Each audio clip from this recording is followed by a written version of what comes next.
Hello, friends. Good morning. Welcome, live and alive. Um, I think let's address the elephant in the room real quick. What we got here is some new some new backdrop, kind of just for me, kind of just for my curtains, because I don't got a headboard, right? So I had to make sure that this isn't too long, so it doesn't get like pulled down or messed up. Just yapping, waiting to let some people in. Hello, welcome to the chat room. Today I'm taking a gander back at it again with the loading. The music is loud, I'm sure. Hold on. There we go. Today we're taking a look. Today we're taking a gander back at my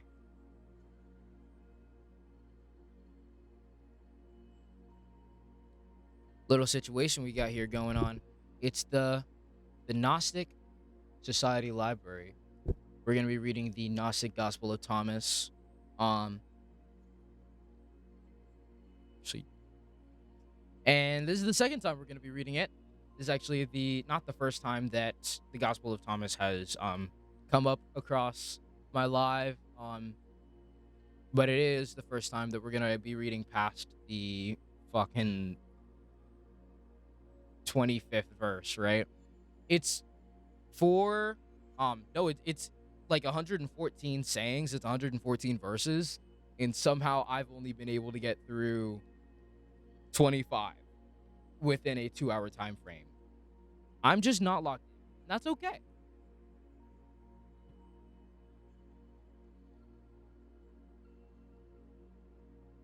And so, in order to help us to remain locked the hell in, today I have acquired. I'm thinking of going live on TikTok too. I totally could. I just got to change the text on this one real quick. I'm just gonna copy this. Explaining the Gospel of Thomas. Cool. Is there a way I can change the name of the stream on Epstein? Boom. Explaining the Gospel of Thomas and more live. Hello. Apply. Cool. Cold. I'm thinking I can make that smaller, maybe. Zoom in a little bit more on that. Where have you been all my life? All my life. Where have you been all my life? Where have you been all my life? Where have you been all my life? Where have you been all my life? Where have you been all my life? I love that Just Dance, and that's kind of the only place where I'm getting that from.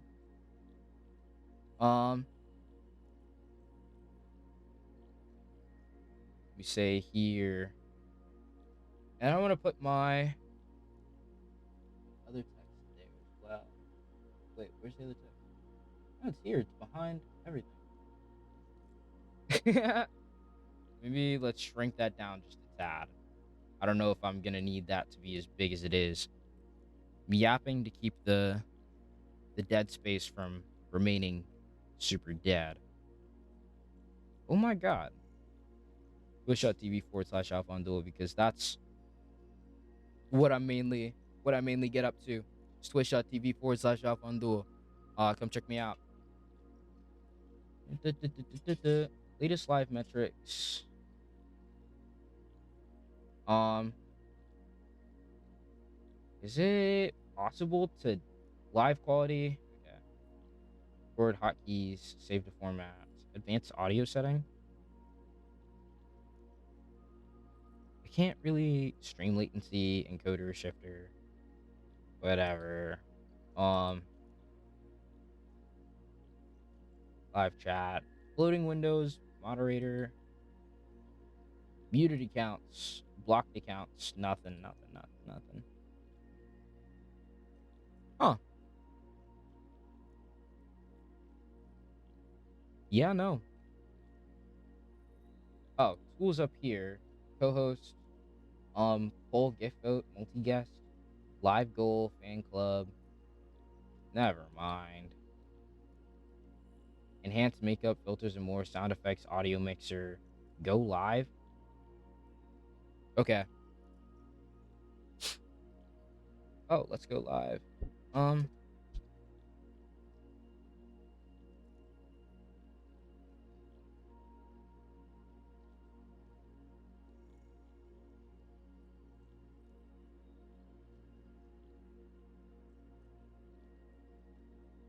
Only once after you hit go live can there be a live. Let me.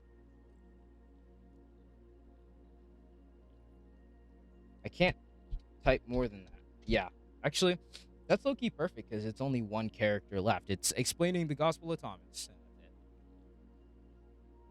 And now we're live. Oh, wait. I don't actually need this to... Hold on, let me end live real quick.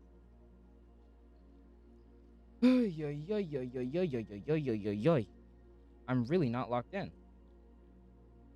Audience control. Go live. Welcome to live. Creators must be 18 and older to go live. Viewers must be 18 and older to recharge and send gifts. But you don't have to be 18 and older to watch this live, because this live we will be discussing the Gnostic Gospel of Thomas and understanding the messages and the sayings hidden within. Monetization trip. Try and invite another co-creator to attract more live content. Maybe. Sure. Hello. Just through shared invite. Hi, how are you? How are you guys? Welcome, Aquiline. Today we're discussing the Gospel of Thomas and trying to parse through whatever these mysteries, right? Because it says here in the first one, these are the secret sayings that which the living Jesus spoke. And he said, whoever discovers these interpretations of these sayings will not taste death, right? So that's like, oh, hi, Vero. That's a pretty heavy claim to be making, right? And if you're gonna, if you hear that ever, you're gonna want to try and understand what the sayings are saying, right? Even if it's not true, right? Even if it's a corrupted version of Christianity or whatever, right? At least having the knowledge base to understand what it's actually trying to say will help you to become a better, more well-rounded kind of I don't want to say intellectual. What I'm thinking kind of like someone who's just like good at thinking, critical thinker. You got to be a critical thinker, right? Jesus said, love your friends like your own soul. Protect them like the people of your eye. Explained this last time, right? This is verse 25 is the one. Verse 25 is the one I'm looking at, right? Because I've already read most of it. I'm not gonna hold you. So I'm just gonna continue to read the things that I have not. So this is literally a part 2, right? So Jesus said, you will see the silver in your friend's eye, but you don't see the timber in your own eye. When you take the timber out of your own eye, then you will see well enough to remove the sliver from your friend's eye, right? This is the that's another saying that was spoken in the Bible.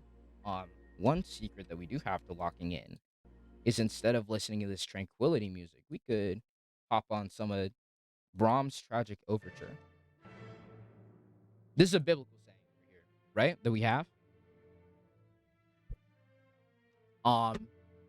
See the sliver in your friend's eye, but you don't see the plank in your own eye, the timber, right?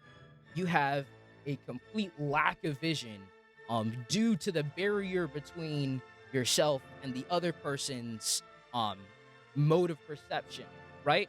You are creating a mode of perception that is purposefully dense, right?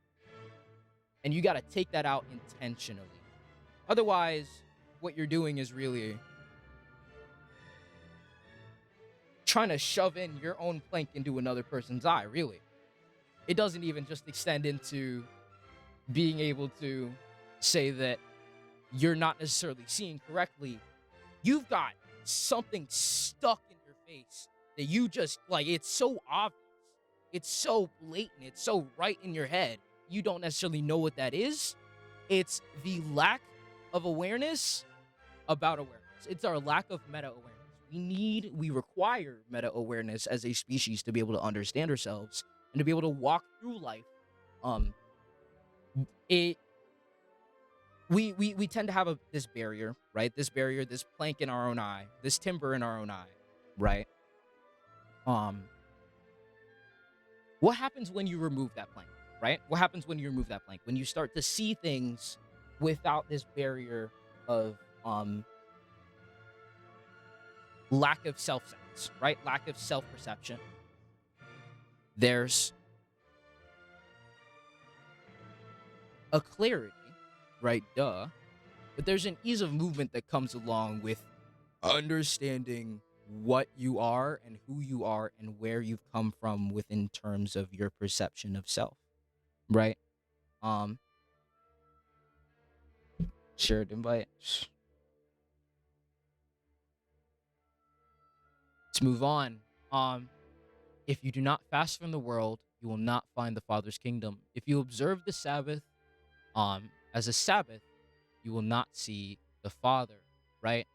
If you observe it as a holy day and sit and rest without reflecting upon it, right? If you observe the Sabbath as a day to kind of just chill and not necessarily understand the self, right? While lacking in that ability to say, hey, none of this is necessarily real. I'm gonna focus on what I know to be real, which is this awareness that I'm experiencing, and I'm going to explore that, right? In solitude, in this is like monasticism. Hello, Mike Hawk, PhD. Nice name, I guess. If you do not fast from the world, you will not find the Father's kingdom. What does it mean to fast from the world? Mike Hawk, tell me what that means. I know your name. Tell me what that means.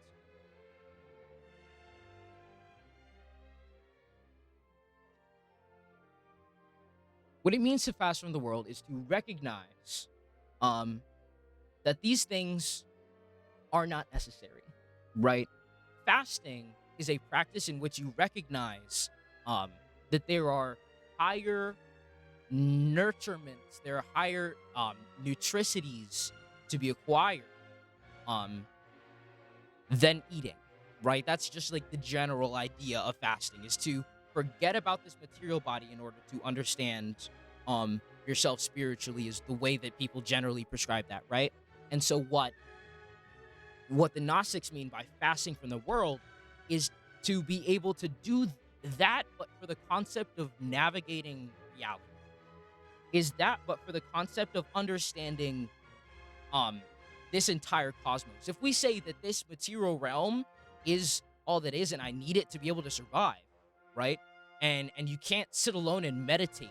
You can't sit alone and sit in a cave and go crazy a little bit and understand all the patterns of the mind, all the patterns of mental awareness, and understand the ways that which you can move through that. And the fact that awareness stays the same throughout it all, if you don't understand that awareness stays the same throughout the entirety of that process in which you are fasting, or if you are not fasting from the world and you're saying that I'm going to engage with this world, right? There's a lack of visual acuity, there's a lack of awareness that you have in that. And you find the Father's kingdom in that recognition. You find the Father's kingdom in that awareness, in that thing that is left behind when you fast from everything. Because the world doesn't even necessarily just mean this material world. It can also mean the spiritual world as well. Hello, Erica. Hello, Shake. Hi, how are you, friends? Jesus said, verse 28 of, this is the Gospel of Thomas, right? I took my stand in the midst of the world and in flesh I appeared to them. I found them all drunk, and I didn't find any of them thirsty. My soul ached for the children of humanity because they're blind and their hearts don't see. For they came into the world empty, and they seek to depart from the world. What is the reason that can we understand that? Can we understand the reason as to which a single point of awareness understands the world and goes through it with a clarity that is opposed to, like, say, drunkenness, right? Goes through it with a sober kind of mind state. Hello, Schnuff Kingwell, right? Jesus is saying none of us are going through it with a sober mind state, right? That we're seeing through an illusion. We're seeing through a vision that isn't necessarily real. This pattern of awareness that we have is not the default pattern of awareness. We are all drunk, right? And we're not thirsty.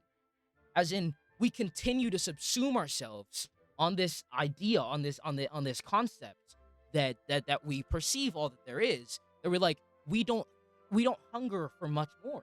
We don't see that there is more to be gained in viewing not just awareness as a hello, Millie So Cutie. The main point entirety of the entire Gospel of Thomas is to remain aware of your awareness, to remain meta aware, to continue to recognize your own drunkardness in terms that you, when you shake off your wine, when you shake off this lack of clarity as to how this world works, what this world is, how to navigate it, right? Only then when you be able to change your ways. Only once you see what the world is for what it is. And when you see what the world is for what it is, what will happen, right? Jesus said, those who will seek should not stop seeking until they find. And when they find, they will be disturbed. And when they are disturbed, they will marvel and reign over all. And then after they've reigned over all, hello, Hubie. After they've reigned over all, they will rest. Okay, so what's this dark secret? What's this big thing that you need to be aware of? What's this sober mind state that you're trying to be aware of to break free from this drunkardness that Jesus warns about? Right? It's awareness. That's simply it. The reality that which we exist in only exists as awareness. It's just the brute fact that you are aware. Just the brute fact that you are conscious is the ultimate reality that we're fighting for. Not, oh, I recognize these things. Not, hello, Brady. Not, oh, I see these things, right? But, oh, I see these things for what they are, which is a reflection of me. Appreciate, yeah. I'm gonna see if I can get rid of the green screen so it can, like, actually show. I actually don't care that much. Appreciate. Was that the same account you were on earlier, Brady? Or like a different account? Was that the same person, or is it just? Yeah. Okay. Bet. If you don't fast from the world, you will not find the Father's kingdom. You have to reflect upon just that awareness, right? Plug into yourself. Plug into your own awareness, WW, and you will recognize that which has been in front of you this entire time. What you don't see, what you see from, is the thing that Jesus is saying ties all of this together. Only once you can see that, can you be able to change your ways. The reality is, the God of the that we worship, right? This thing that is all-knowing, right? All-powerful, holds all in itself, right? Contains itself, holds all of us. All we are is an image of it, right? The only thing that can fit that entire description of God is awareness itself. The idea, the brute fact that you are aware, that you are experiencing the world at all, that is God. The brute fact that you are conscious is God, right? That is the thing that allows for reality to continue to exist. That is the thing that allows for any of these things to make sense, right? That's the brute secret, and that awareness is the only thing that exists. Then when you realize that, you won't taste death. Nothing else of this is real. It's a reflection of that. If the flesh came into being because of spirit, that's a marvel, right? But if spirit came into being because of body, that's a marvel. How in the hell is consciousness, this awareness, this brute fact that I am here, that I am being itself, how does that come out of non-living, non-real ideas? Non-aware ideas can create awareness? It has to be able to plug into itself, and a rock isn't able to do that. Chemistry isn't able to do that. Yet I marvel at how such great wealth has come to dwell in this poverty. We live in poverty. We live in a world of drunken people. We live in a world of people who don't necessarily recognize that fact. Once you are able to recognize that fact, not only will you change your ways, the entire world can change. All of reality can align itself with that, in that we all understand that we are all children of the living Father. We all recognize that we all share in that awareness, and the thing that makes life valuable is the fact that I am that. Is the fact that what I call myself is that. That's the radical empathy. That's the radical love, because there is no separation between the two. My awareness is that awareness at some point, right? Because it is all tied together via God, via not a separate entity, an intimate entity that is all, that flows through all, that not only separates us through its own lack of being aware of itself, but then unifies us in its willingness to let us be aware of each other. The body itself, even the words that are coming out of my mouth, even the thoughts that are happening in my brain are coming and going and flowing, right? This is chemistry in action. What is happening, what you are watching, what you are experiencing is chemistry in action, along with digitalization, along with like fucking electrons moving back and forth, sending signals in whatever ways to be able to share this like imagery of me moving. And this imagery of me moving is, again, just that, right? The awareness that is aware behind even this is real. My words aren't. The words that are coming out of my mouth are just as real as a passing thought, especially in the grand scheme of awareness.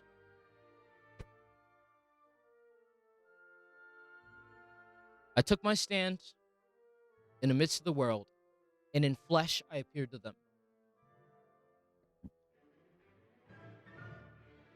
It's a reflection. We see, who is Jesus? Jesus is the Word, right? Jesus is language, is the unification of things via ideas, and the more complex you can create an idea, the more points at which you can unify them. And Jesus, the Word, language itself, communication in that concept came into the world, right? In flesh, and spoke to us, right?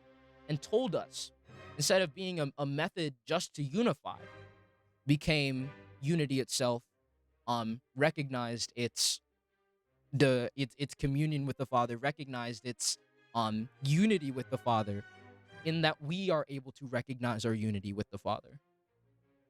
We are able to recognize that all of us, this divine spark that is behind all of it, has been the only thing that allowed any of this to exist in the first place.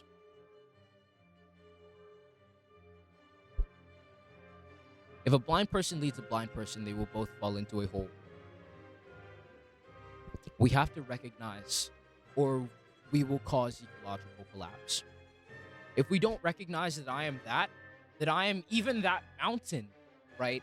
In the ways that it is aware, in the ways that it is able to react to the ways that it is able to interact with the world around it, right?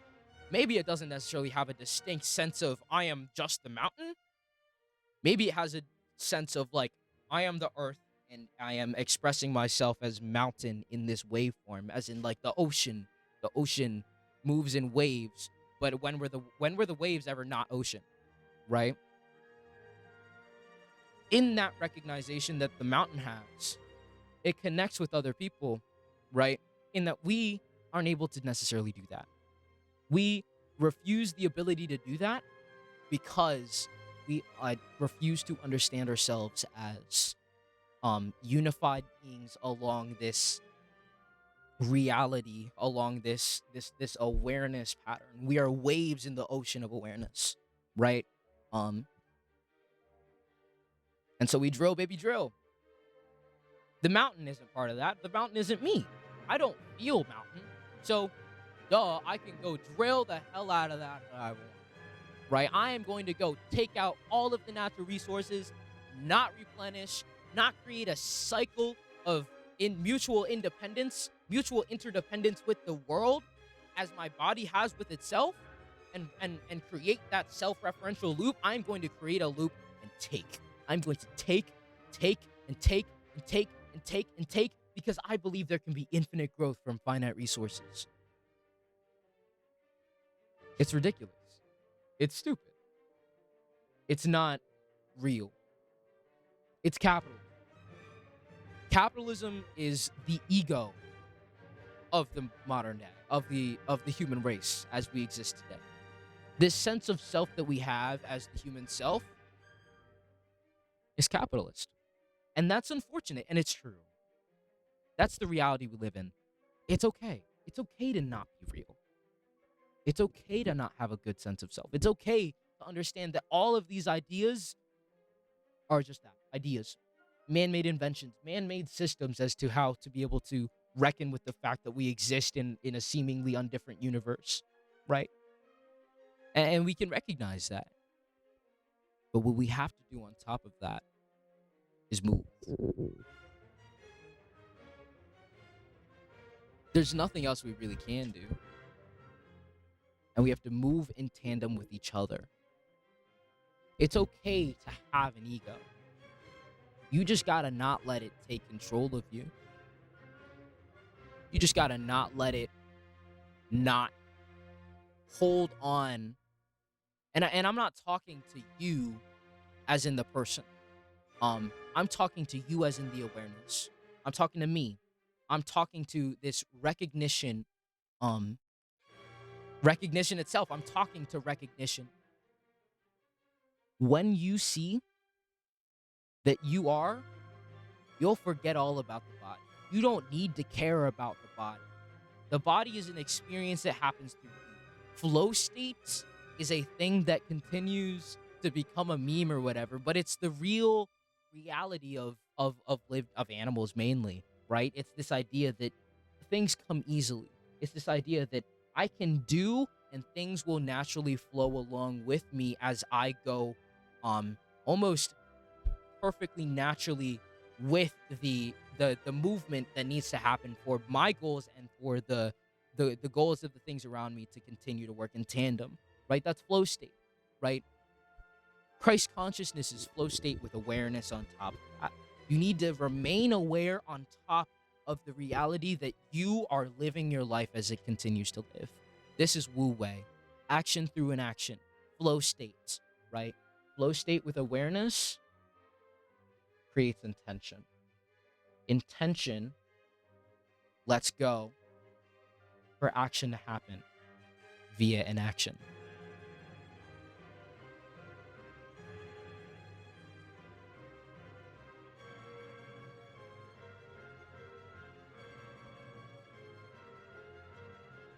Jesus said, where there are three deities, they are divine. Where there are two or one, I am with that one. Where there are three deities, where there are three gods, three awarenesses, three sections of awareness that are looser, that don't necessarily have a barrier in the same way that humans have. There's such a strict barrier, right? To where they can converse in ideas, where they can converse in thoughts and complexes, right? And create worlds from their entire imagination, because this mental reality that which they exist under is it's a communication, this instant telepathy. If I had perfect instant telepathy with you and I could understand your entire mental stratosphere, the only way that which we would communicate is via ideas. The only way that which we would communicate isn't via abstract ideas, it's via real, real concrete representations of these ideas, right? That's how we have language. That's what we do to write things down, right? But as gods, if you're able to telepathically share these ideas, what does that mean? What does that feel like? What is that experience? It's to exist in a shared world of imagination. You experience ideas through imagination, and you experience the shared ideas through this imagination.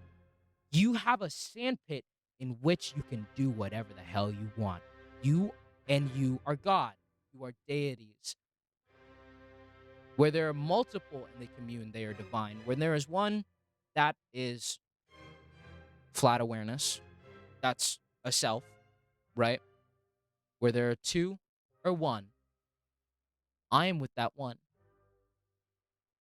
Whose I am? It's self-referential. It connects. Where they are divine, there's a conflict of ideas. Where there are two or one, there is a unification of ideas. Jesus said, no prophet is welcome on his home turf. Doctors don't know cures. Doctors don't cure those who know them. It's a conflict of interest. It's a conflict of ideas. It's a conflict of communication. It's a warning, generally. Once you see Something I wait for. I am Antoni Sendra, a filmmaker. I'm always hunting and this is Hellebride's Overture by Felix Mendelssohn. No prophet is welcome on his home turf. Jesus experienced this. People who knew him doubted him. His brother doubted him until he died, right? James, his brother James, the one who the book is named after, didn't believe he would make it until after his death. Didn't believe in the reality that Jesus was speaking about until he had already passed. No one who sees the reality will be able to explain to others who have lacked in their sight for so long, will be able to show unto others who have been so blind, right? Because they refuse to see it. In a society full of blind men, the one-sighted man is called crazy. He's not worshipped. He's not seen as a god or a visionary. It's called crazy. A city built on a high hill, fortified, cannot fall, nor can it be hidden. A city built on a high hill has high defenses, right? And is fortified, right? As in, not only has high defenses, not only has this steep hill for anyone who wants to enter the climb, now has a wall of thing like a membrane to say, hey, we are this, and we wish to continue to be this. Don't stop that. But if you want to continue and help us, you may, right? Because they can't refuse to see it. You can't hide something that's on a hill. You can't hide something with maximum fortitude, right? A vast city on a hill is a beacon, is a light to all. Remains to be fortified, and it won't fall. This city is the world we built. This is how we unify heaven and earth. We take the existing structures we have, right? That would constitute a heaven. We take mutual aid. We take reassociation. We take tenets of agapic love. We take tenets of this gift economy. We create resource libraries, right? We create a network of mutual aid. Maybe it's just a couple villages holding each other up, right? Eventually it expands, right? These villages produce something to lack, to pick up where the others lack. And as they do, they hold on to each other, right? No one has to worry about where they're going to get food or get money. Like Jesus said, why do you worry when the sparrow has no fear as to where it's going to get its food? Hello, unselected three. The sparrow has no fear. So why should we? In that, this network of communities, these networks of people who are feeding each other, I've got your back and you've got mine, allows for there to be a reality of mutual aid that creates a world at which we can see, a world at which we can view, a world at which we can say, wow, that's beautiful. Wow, that's amazing, even if it's tiny. And we have to create a barrier to say, hey, if you don't want this, if you don't want to come in, that's okay. Don't topple us. You can communicate with us. We can work together, right? But you won't be a part of us if you wish to harm us. You would sell to people outside of the community, trade within the community, and as it grows in mutual aid, right? As a lot of these would continue to be businesses as well, not just villages, mutually, like democratic businesses and things, right? As you continue and you build said network, they would get more resources and more people would want to join because there would be greater abundance. The light would burn brighter. The fortress is stronger. The hill is higher. The doors are open to those with open hearts. And Jesus said, what you will hear in your ear, in the other, proclaim from your rooftops.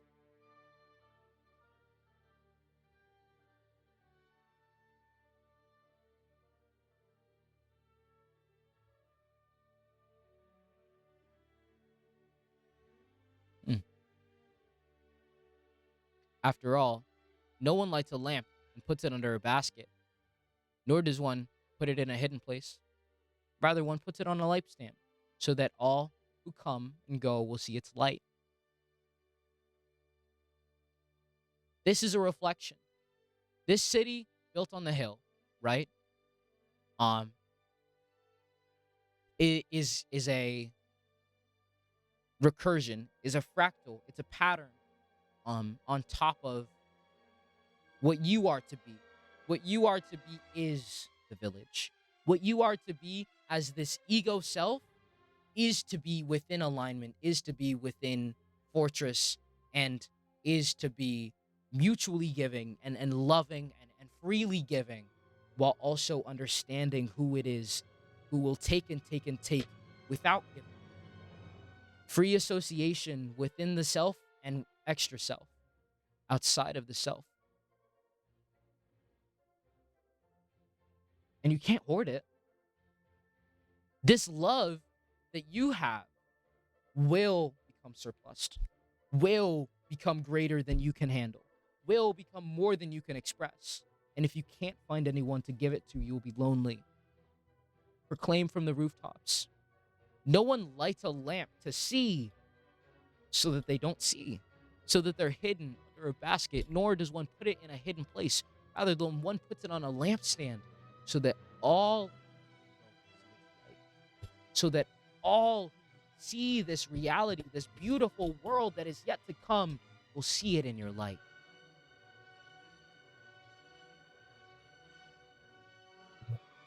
For one cannot enter a strong person's house and take it by force without trying his hands.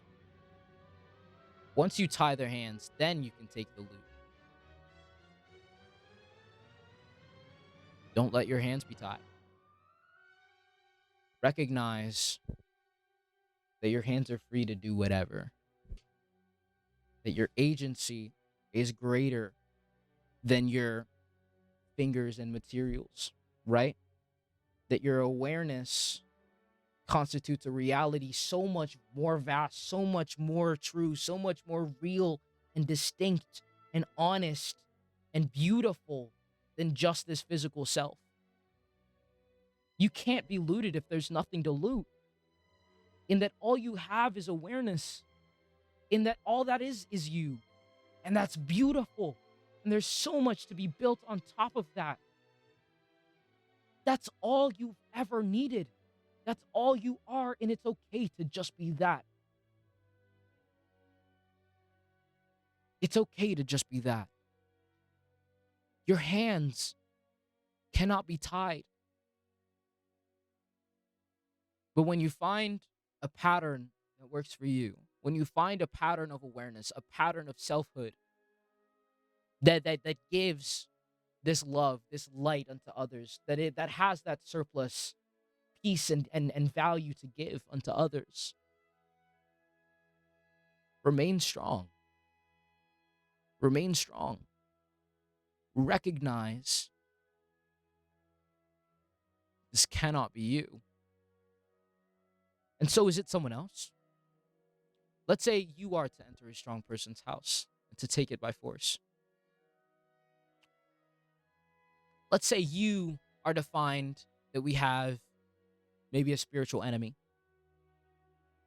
I don't want to say an individual, perhaps a system.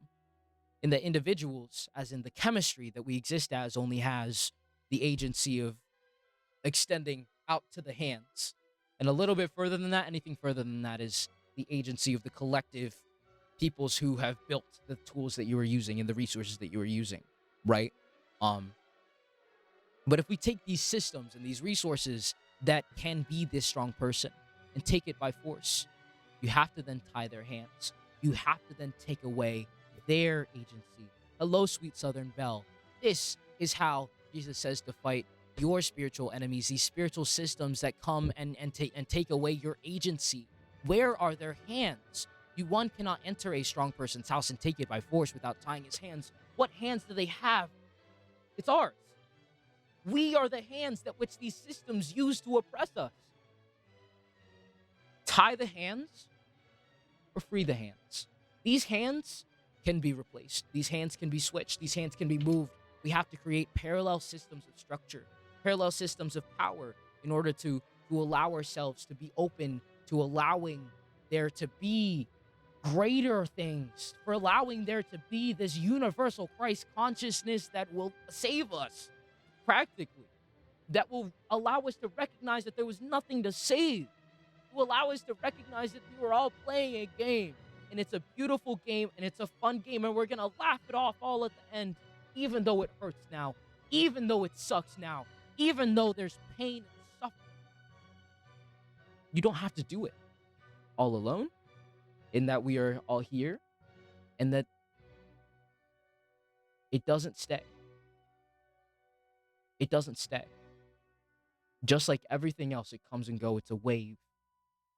The only thing that which you are and that which you need, that which you have,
in here, right?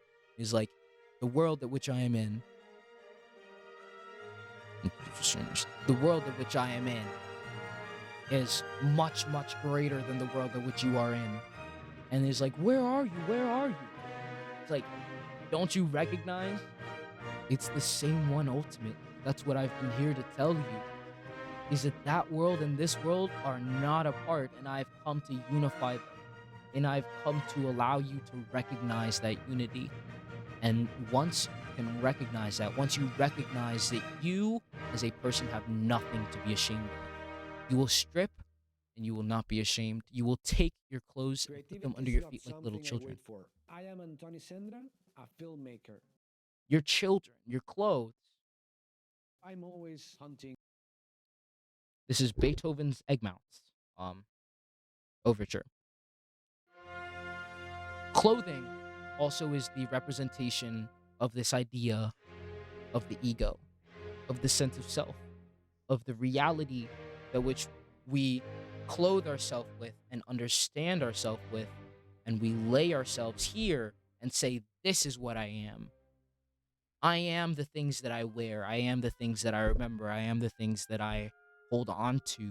I am the things that continued to remain in my awareness. But are you? Are those the things to which you are? Because those things flee. Those things are fleeting. The material body, your memories are fleeting. Your history is fleeting. You could lose it all. And there would be nothing to go back to. Who are you then? That question doesn't even make sense. Who are you? What does that mean? Who am I? Well, I have no answer to that question, but I am here. I am. Remember that. No matter who you are, I am. You are. No matter who you are, you are. And that is who you are.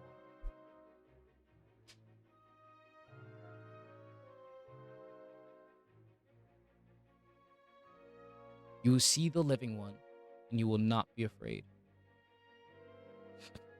Often, you've desired to hear these things that I'm speaking to you, and you have no one else from whom to hear them. There will be days when you seek me, and you will not find me.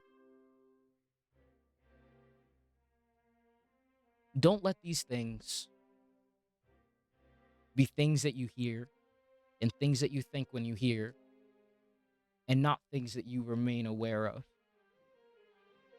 As you remain aware of your awareness, as you continue to feed into that, you won't need Jesus. As he says here in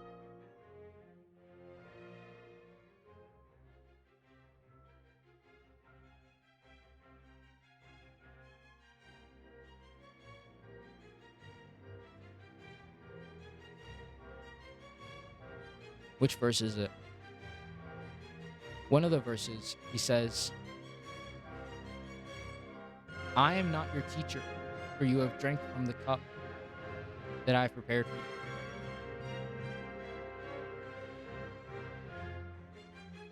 To Thomas,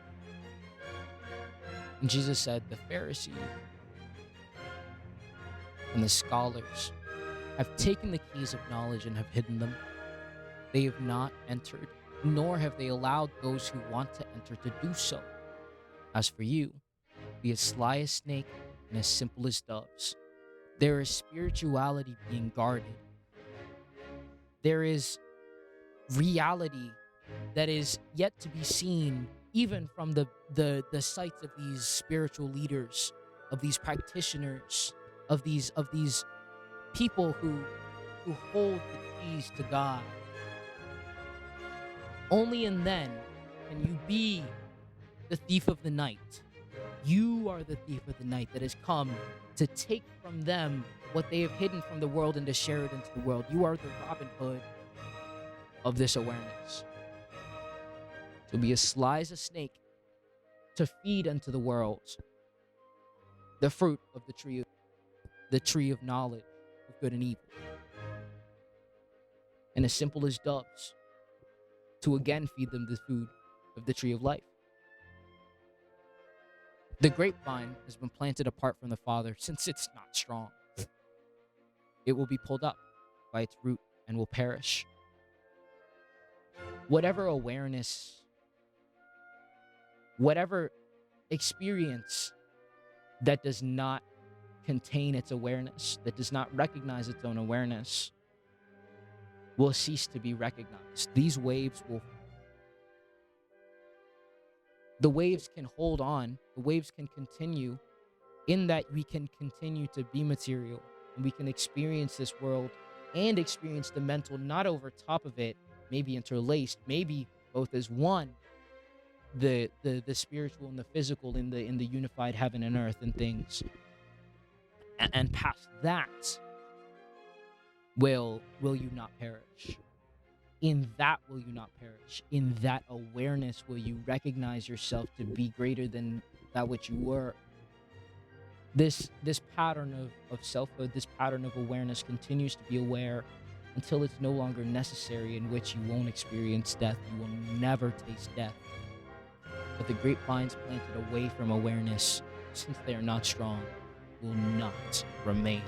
They will not be aware. They will not be known. They will not be seen. They will not be experienced by awareness. They will be departed from. Whoever has something in the hand will be given more, and whoever has nothing will be deprived of even the little that they have.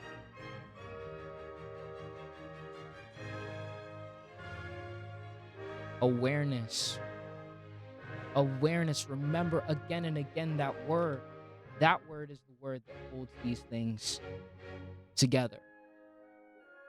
If you have even that small awareness, even that small meta recognition that these things are, you will be given more and more and more and more until you have so much that you cannot bear.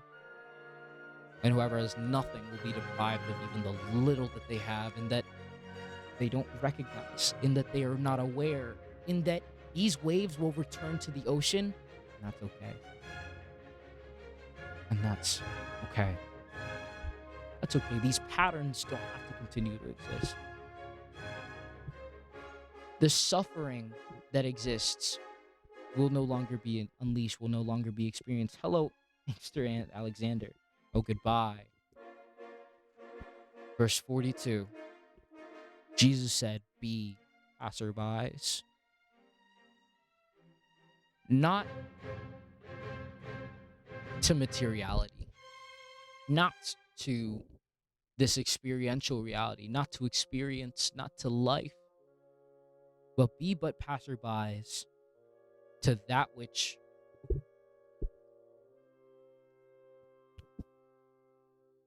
is a wave, to that which will return to the ocean. Understand that this will not continue. Understand that there is a flow state to be engaged with when it comes to awareness generally and life generally. There is a flow state to be achieved. There is a unification of observation and experience and love and passion and death and crying and emotion and beauty that will be experienced. But you can't cling on. If you cling on, you'll forget that you'll assume that you are that. You are none of these things. You are that which is aware. Remember that. That's the only thing that which you can be aware. 43. The disciples said to him, "Who are you to say these things to us? You don't understand who I am from what I say to you? Rather, you've become like the Judeans, for they love the tree but hate its fruit. Or they love the fruit but hate the tree." This is the world that which we live in. These are the Christians. They love the tree but hate its fruit. These are basically the rest of the world. Love the fruit but hate the tree.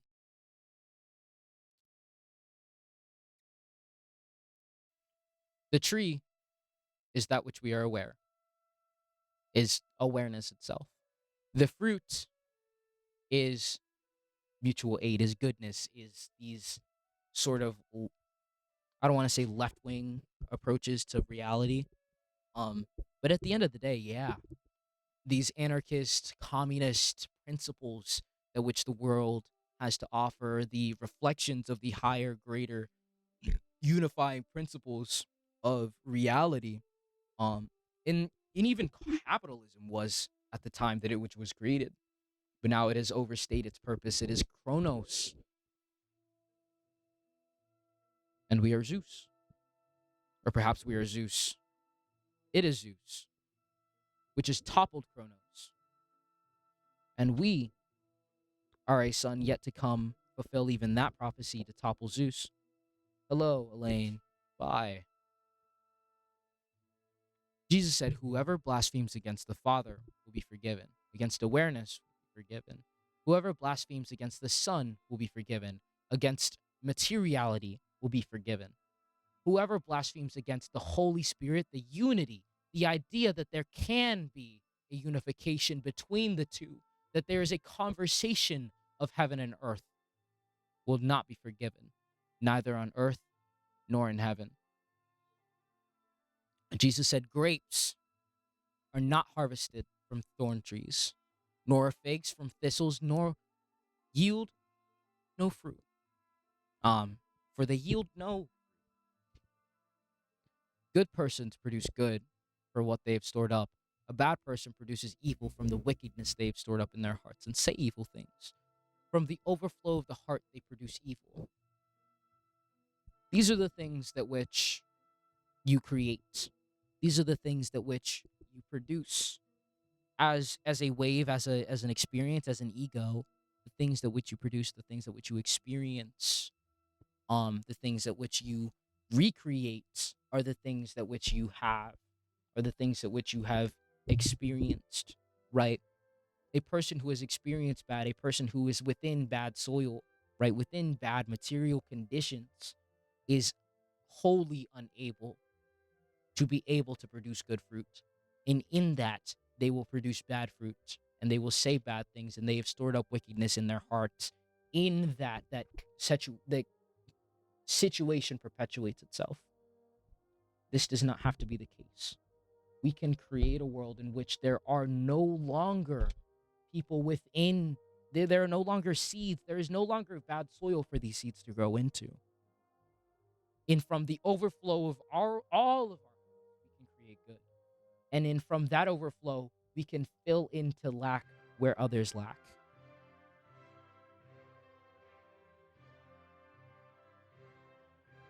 Drag the puzzle piece into place. Dog. I am very much active and I am very much live.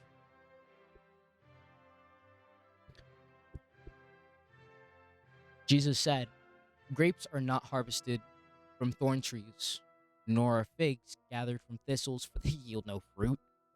Good persons produce good from what they've stored up. Bad persons produce evil from the wickedness they've stored up in their hearts, and say evil things, for from the overflow of their heart they produce evil.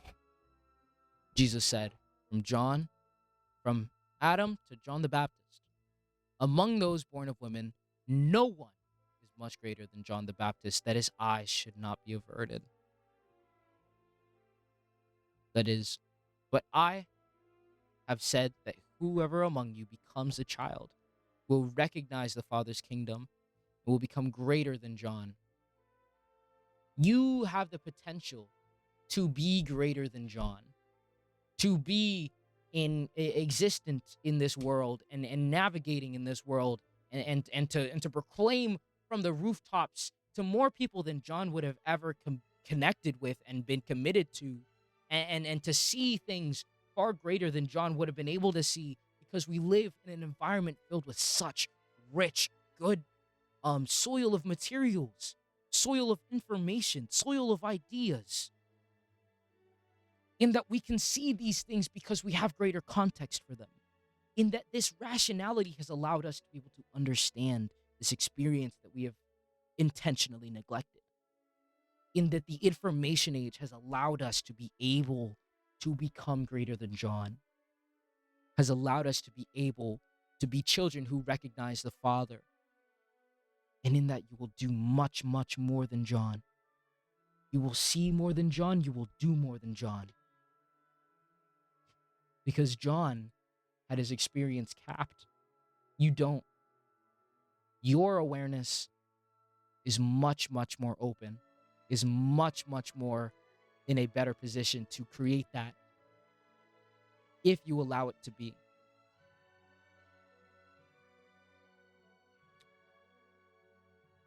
From Adam to John the Baptist, among these born of women, no such is greater than John the Baptist, that is, I should be averted. What makes this man so great?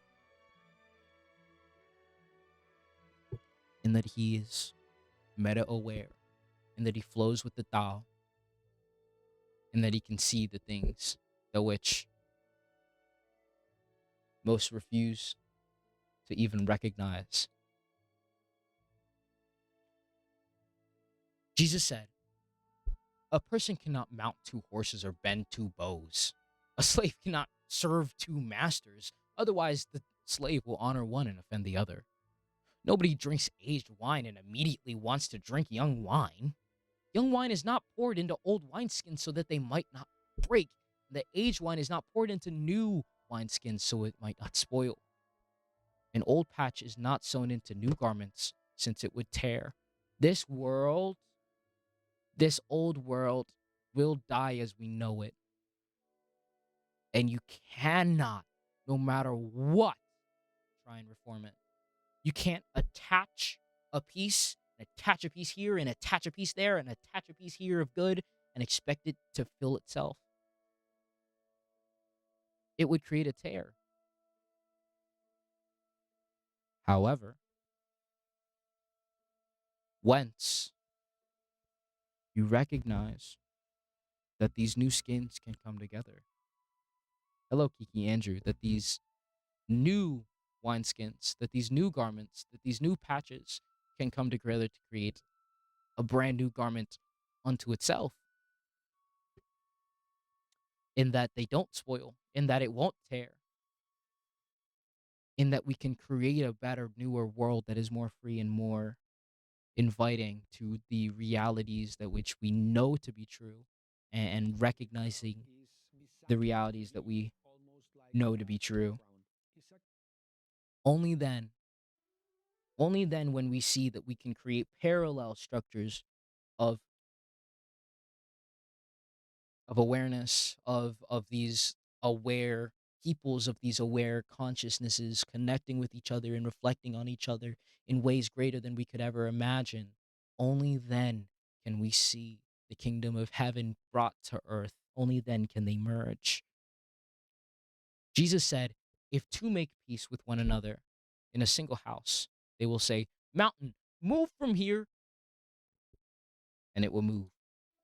This is Sameta's Vita, Valida, from the Maldu, from Mavalost, my homeland.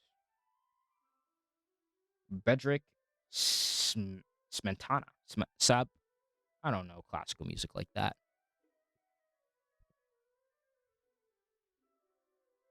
This is the unification, the archetype of unity, right? There seems to be a separation that which we have lost, a separation that which we cannot seem to find, in that we see that our awarenesses have less power than they actually do. And if we can recognize that, and get together and unify, like I said, with other awareness, with other Christ conscious awarenesses, 2 that make peace with each other in a single house, that come together in a dance of awareness, in a unity of awareness, they will say, mountain, move from here, and it will move.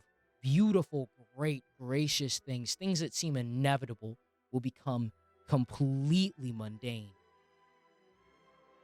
Conflicts that we thought could have never been over, the reality that we thought would have continued to be violent and destructive and dead and death-ridden, can finally be overcome.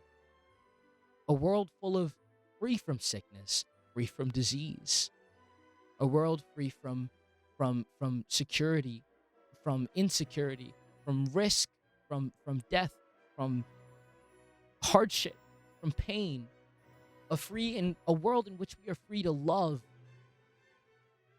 Then can you say, move from here, whence the two make peace with each other in a single house. And congratulations to those who are alone and chosen, for you will find the kingdom. For you have come from it, and you will return there again. It's all of you. Because there's only one. And Jesus said, if they say unto you, where have you come from? What will we tell them? We will tell them, we have come from the light, from the place where light came into being itself, established itself, appeared in their image. And if they say unto you, is it you? We say, we are its children, and we are the chosen of the living Father. If they ask you, what is the evidence of your Father within you? It is in motion and rest.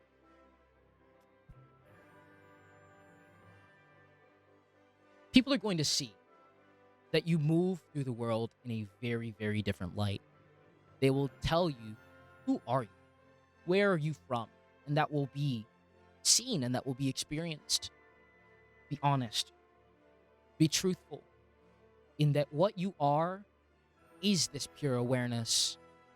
And you are a reflection of that pure awareness brought into being again. You are the children of that living awareness, of that living Father.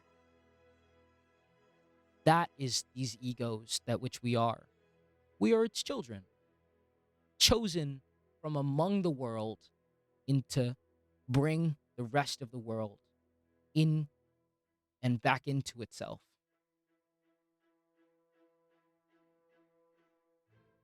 And the same process occurred within yourself, and the same process will continue to occur within our collective self.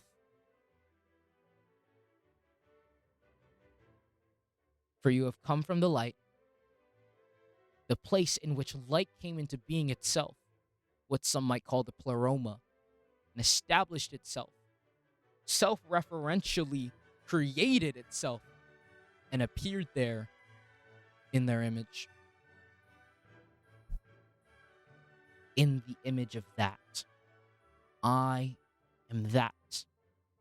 If they ask you, what is the evidence that your Father is within you? It is in the motion that which we experience. It is in the contrast of ideas, this contrast of motion and rest, this ultimate dichotomy, this Piscean reality that what we experience is multiplicity, singularity. What we experience is stillness and motion, the dynamism of reality. The fact, either the brute fact of a motionless real world or the brute fact of motion itself. The fact that we can be aware in this motion and rest. His disciples said unto him, will the rest for the dead take place? And when the new world come? I was unable to recognize exactly what I was saying, but I think that's because I had that mental block in that I don't want to read past that for today. I think that's a good place to end that for this section of the Gospel of Thomas. This has been part 2. I'm probably going to make this a 4-part series in which I can recognize and explain and try to use this flow state that I was speaking of to be able to express in visual poetry and in not in visual poetry, but in verbal poetry, what this means from my experience and from many, many other experiences. Thank you for watching. I will catch you all in the next one. Check out my link tree, TSO Peak. Um,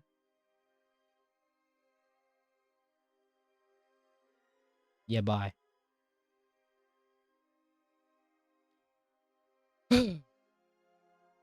So that's that part. Hey, hi.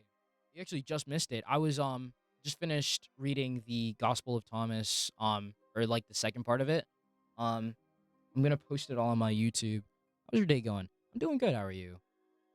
What is up, Leslie Barber? It's fun. We're gonna look at some news. We're gonna try and understand just like the world that which has been and the shit we've been up to. It's fucking whack. The Nigeria shit. I genuinely don't understand what the reason is for bombing Nigeria. I've been trying to contemplate it. Yeah, thank you, thank you. How are you actually? Because it can't be oil. Going out there for that. Yeah, there's no way that Nigeria's in it for oil, or like not Nigeria, that we're in it for oil because we have access to that oil, right? And I was looking into it yesterday and I recognized that, right? I thought maybe perhaps it's fun, it's chill, it's chill. I thought maybe perhaps there was a like lack of oil that we were going to look for more, right? Then I was like, wait, right next to it is the Alliance of Sahel states that exists literally right there, right? Burkina Faso, Niger, and Mali, right? Anti-imperialist states, uh, that are actively trying to get the West out of their minds and things. So I'm like, maybe it has something to do with them in that those groups are also fighting ISIL groups, and America has backed ISIS groups in the Middle East, in Iran and Syria and other things, right? In that these ISIL groups in Africa being different groups, right? May be playing a similar role in that in both Nigeria, creating a permission structure from Nigeria to then go in and do the same for to capture more um it's sort of real estate within the other countries. Hello, Leslie Barber. Can you hear me?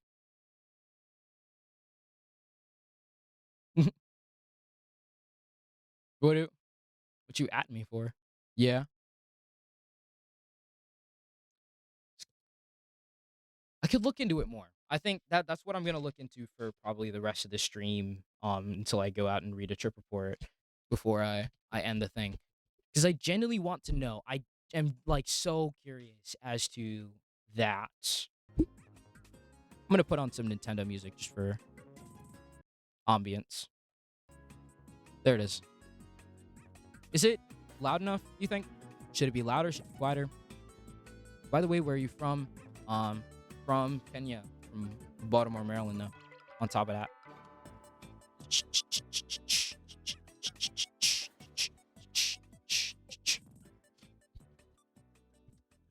Um, you new around here? Like, do you know me personally, or like from a TikTok? How'd you stumble upon this? Just like regular Twitch? Bombing purpose. Might be a bot. Such a nice place. Oh, thank you. Well, not even really. Can't really see it. I'm from Virginia. Okay. I hate calling people bots that aren't, because I feel so bad because I hate when I'm called a bot. Um, I was on live TikTok the other day and I saw a one of the other guys came on. He was like a guy from Pakistan, and we were unable to. Oh, thank you. Dropped a follow to catch more awesome content. Thanks, goat. We're gonna be discussing spirituality, left spirituality. Yeah, I don't think I finished. And then I was like, oh my god, he's not like necessarily like talking to us, because there was me and a couple other people on my side. We were talking to each other and not to him. So I was like, maybe he's a bot. And then he's like, no, I'm not a bot. And then he showed me his other friends, and I was like, oh shoot, my bad. Because it could have been a loop video or something. Nigeria's for.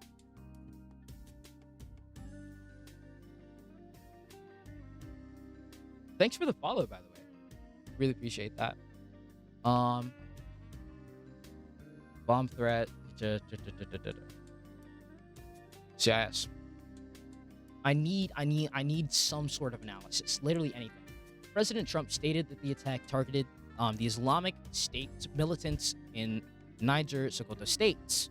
President Trump was almost certainly referring to the Islamic State Sahel province, or Akawara, a group which is increasing ties to the Islamic State, to the IS, ISS, ISIL. Yeah, so ISSP, is that group. So that's who I guess he's supposed to be targeting. They're also active in Burkina Faso, Niger, and Mali, and Nigeria. Okay. Mali, Burkina Faso, and Niger exist as a confederation of states together, right? They are not three separate countries. They are all like collectively led by Ibrahim Traore. The group grew in strength in 2025, more commanders, more territories, and deadlier attacks than it's ever seen before. Where do they come from? Where is this group coming from?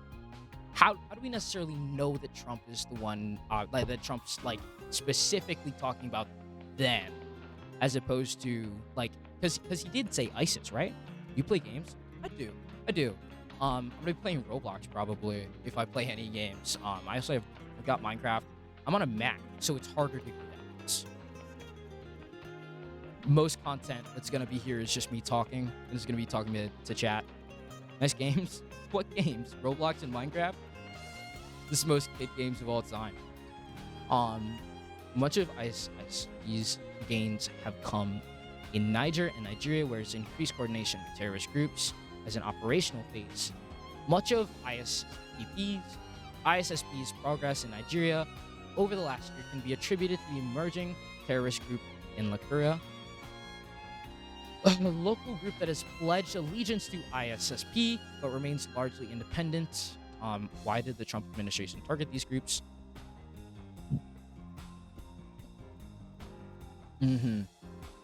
Wait. Okay. President Trump publicly linked these groups to alleged systematic killings of Christians in Nigeria, though Nigerian officials and some analysts have pushed back against U.S. claims that jihadist groups are targeting Christians specifically because they simply aren't. You stream daily? Yeah. I'm on winter break right now, and so like because like I'm a senior in high school and I'm on winter break, I'm doing other things in the day. So every night, I'll be live from somewhere around 9:30 to 12. On top of that, I'll be live, like when school starts back up, I'll be live, more aligned with the schedule that I posted. If you don't mind, can I give you some cool ideas for your stream? Go ahead, bro. I'm trying to build a politics and spirituality focused community though. So just keep that in mind. That's the vision I want for whatever this becomes. AFRICOM repeatedly cited the threat from terrorist organizations as a yeah, that's a bit loud.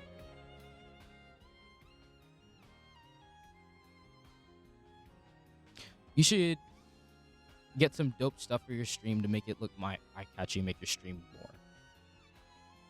Like what? What do you mean dope stuff? That's so vague.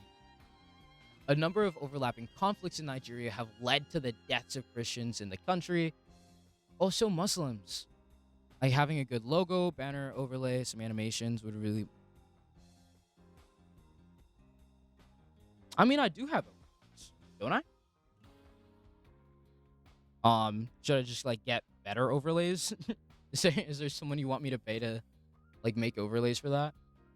This is kind of as good as it gets. I make some stuff and I'd be happy to show you. Sure, like if you'd be open to sharing. I'm so open to helping, to getting any sort of help. I'm very, very new to this sort of thing. Do you have Discord? I do. I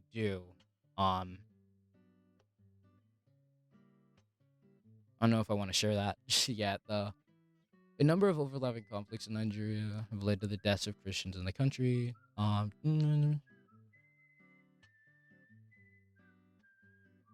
Nor have Muslims escaped the killings. In the region, Salafi jihadists conducted indiscriminate violence, killing and targeting Muslims who rejected their extreme interpretations of Islam in August 2025. Gunmen murdered and massacred at least 13 people. Can you add me on there? All right, sure. Maybe at the end of the stream. In August 2025, gunmen massacred at least 25 people in a mosque. Yeah. So there is no Christian genocide here. In that, even if like the numbers were to like be raw in that Christian genocide kind of like territory, right? I'm not saying that it has to like reach a certain threshold to be considered genocide. There is no systematic targeting of Christians. The violence that occurs within South Africa is not automod message smart detection. Can you add me now? I'll send you work and you can check it on your stream after. Why do you say that? Really lacked in evidence for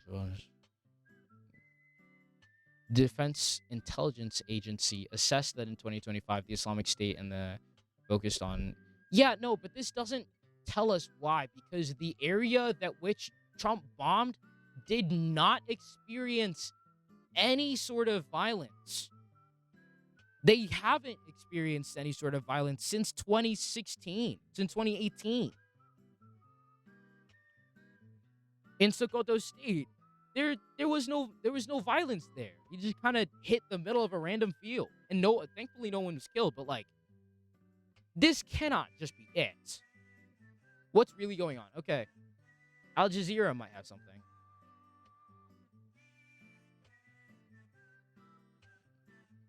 Neither side has shared precise information about the identity of the targets struck. The result of the strikes, security analyst told Al Jazeera that targets are most likely members of that group, an armed group.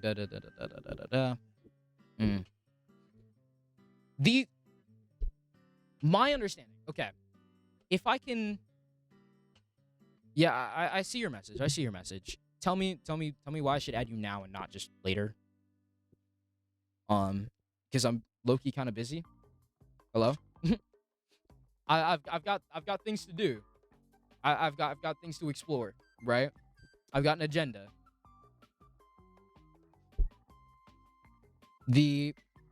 My analysis, right, based off of like the just publicly available information that I've seen, the reality on the ground here is that what we are experiencing is Trump using these groups, this group, whatever this group is, right, to be able to say, hey, this group really constitutes our ability to come out and like commit some violence against these people, right? We need to commit violence against these people. Why do we want to manufacture consent for that so bad? Because then we can do the same for the countries in which this group is also doing that for, namely Niger, Mali, and Burkina Faso, also known as the Alliance of Sahel States. And when people say they're not as imperialist as they seem, I don't care for that argumentation, because like, dog, let's be real. Nobody's gonna be the perfect revolutionary, right? Even if they understand, they should definitely understand that America's never gonna be willing to help them, right? But from the perspective of these groups, right? The thing that's stopping them from being able to actually provide for the people of Burkina Faso, for the people of this and that, right, is these terrorist groups. And I really don't know why they're like turning to America if they are. I haven't necessarily seen anything of that other than some guy like telling me that they are. Telling me that news sites are saying they are. Let me actually look that up. AES America.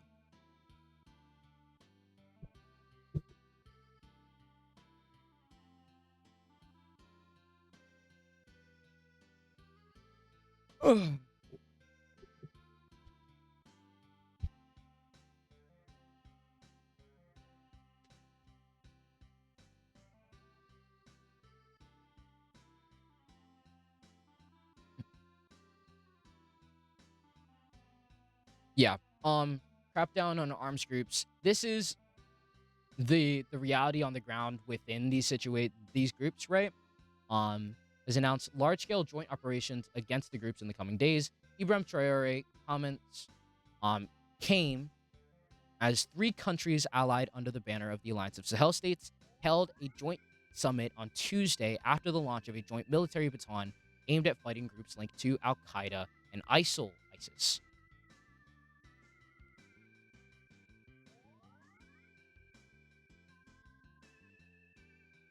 Newly installed as AES chief, Traore provided no further details on the actions planned by the three countries, which have all experienced coups in recent years and have withdrawn from the economic community of West African states. ECOWAS blocked to form the AES in 2024. The three pledged at this week's summit to deepen their security and economic ties. The military leaders of the three nations have kicked out longtime security partners France and the United States, turning instead to Russia as an ally in their bid to advance regional sovereignty. With this week's launch of the 5,000-strong AES Unified Force, FU AES, seen as a key milestone for the bloc. Right. Have kicked out longtime security partners, United States and France. So I don't know what the other guy was talking about. Yeah, I think that's the entire article. I trust Al Jazeera most on this General because Omar almost Chayani, all other leader of sites are Niger's military government, said at the pro-imperialist. summit that the AES had put an end to all occupation forces in our countries. No country or interest group will decide for our countries anymore, he said. Burkina Faso's Z Traore warned of looming destabilization in West Africa, which he From these termed the ISIL Black groups. Winter, a phase of external threats, violence, and economic pressure aimed at undermining Sahelian sovereignty. At the And it summit, will happen, the and it's three going to come states launched from a the joint US broadcaster backed called groups. AES Television, with Malian President General Assimi Goïta describing it as a strategic tool to break disinformation campaigns and hostile narratives targeting our states. On security, Goïta reported positive operational outcomes, claiming that several terrorist bases had been destroyed. Get instant Right. alerts and updates based on your interests. Be the Terrorist first to as know when in big stories happen. destabilization Yes, factors. keep me updated. On the economy, he rejected narratives Uh, portraying the Sahel as structurally poor, lauding the bloc's immense mining and agricultural potential. The second annual AES summit shows growing collaboration among the three countries, despite fractured relations and correlated sanctions from global partners, said Ulf Lassing, head of the Sahel program at the Konrad Adenauer Foundation. The alliance enjoys popularity among citizens of the three countries and is trying to keep momentum going by deepening cooperation beyond cross-border military operations, Lassing told the Associated Press news agency. Yeah, I guess. Yeah, no. This seems to be the reason why. Um, I think Trump specifically, when it comes to that man, his actions are almost completely predictable in terms that he's only gonna do what he thinks is best for him, right? In that bombing Nigeria in the middle of nowhere, that's good for him because it's a distraction from Epstein, right? What it also is good for him because it's good for America. Why? Because that also gives us a place in the world stage to be able to say, "Hey, we um are actually fighting those ISIL groups that you guys are fighting too. Don't you want us to come in and help you because we have the stronger military?" Right? And Sahel sovereignty inside the Sahel. I really don't know where the other guy was getting that. I really can't spell. The Alliance of Sahel States, America.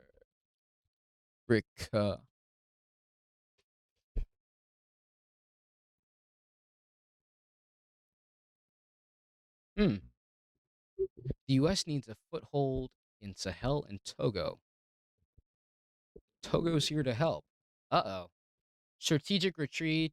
2 years ago. 2 years ago. 2 years ago. 2 years ago. 2 years ago. 2 years ago. About a year ago. 2 years ago. 2 years ago. 2 years ago. 2 years ago. 2 years ago. Yeah, no. African terror group could soon strike inside the U.S. General says, dog. What are you talking about? Mm, launch United Military Force. Sahel emerging NATO. Yeah. Um, security alliance. I really don't think it's a security alliance. I think it's much more than that. Um, unity or equal partnership, because this is not what they were trying to do a while ago. No, unequal partnership.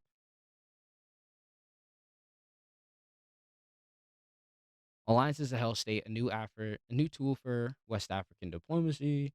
Da, da, da, da, da. Yeah, no, it none of this looks like the Sahel states are trying to align with the U.S. at least from whatever is being reported. Um, there it kind of just seems to be a little bit of hogwash.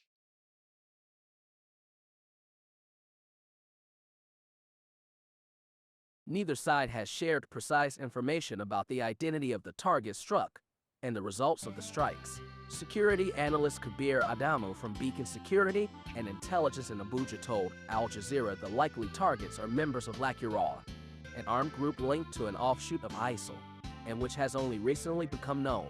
Its profile is still being studied by researchers. One town which appeared to have been hit was Jabo in the northwestern Sokoto state, but no ISIL-linked cells are known to operate there.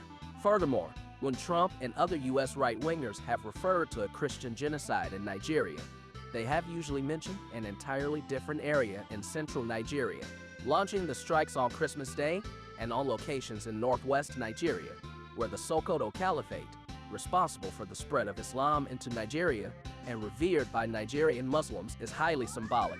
Analyst Femi Al-Laid of the UK's Sheffield Hallam University told Al Jazeera, and plays into the Trump administration's narrative of saving Nigerian Christians. Striking on Christmas Day reinforces perceptions of a religiously motivated confrontation or a renewed religious crusade, he said. Right. Here's what we know about the strikes.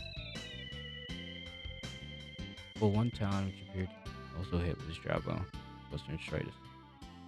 No ISIL link are known to operate there.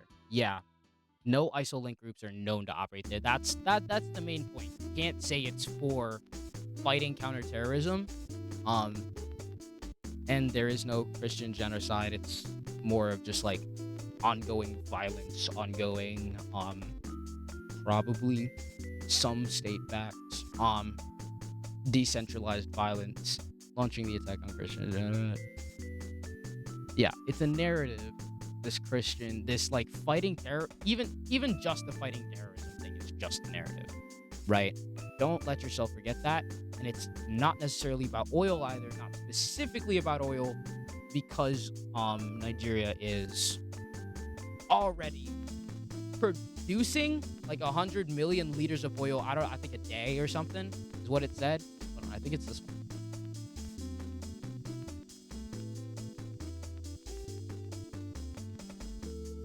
Was it this one? Reuters? Yeah. This Reuters article, this billionaire was complaining. He was telling us that Nigeria had a national demand of 55 million liters a day that it wasn't meeting, that Nigeria needed to meet. Spiritual air for 2026 in the chat. Hell yeah. The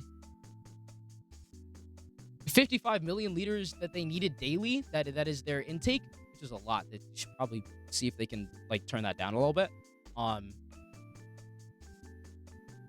The refinery imports 100 million barrels of crude oil daily.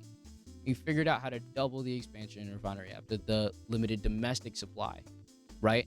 Dangote continue with his expansion plans and safeguard investments, which he said is too big to fail. Every Nigerian can own a piece. Yeah.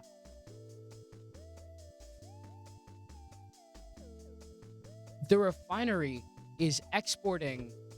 These refineries are exporting more than they're importing. And they aren't able to fulfill their 55 million liters a day. Actually, I think I read that wrong when I said it. The first time, I thought they exported 100 million, and that they needed 500 million. How much oil does Nigeria export daily?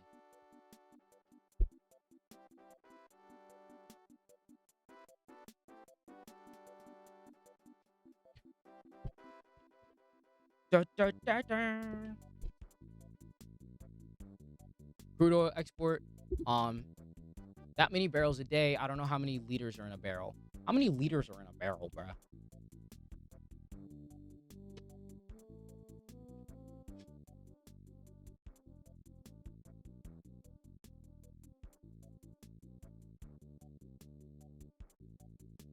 How many liters of oil in a barrel?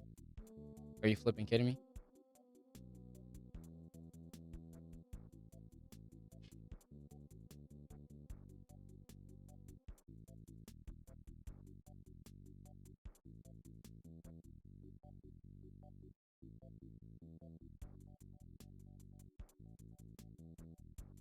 Yeah.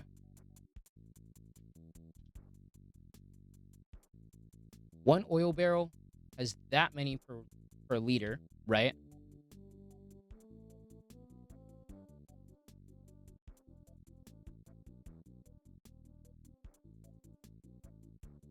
So we just gotta multiply this daily output by that um uh, by that conversion rate.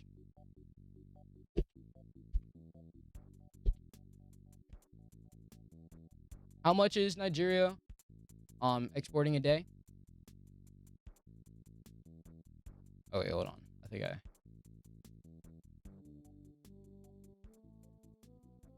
1,000. Whoa, ain't no way. Only 1,000 liters a day. Record low of 900 barrels a day. Dog, this can't be real.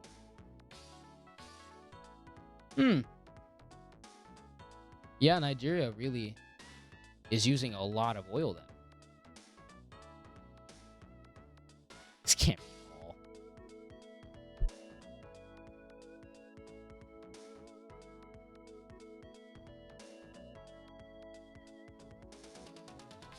Statista.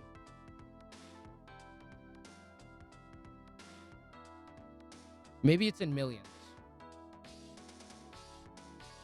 Reject optional cookies. Okay.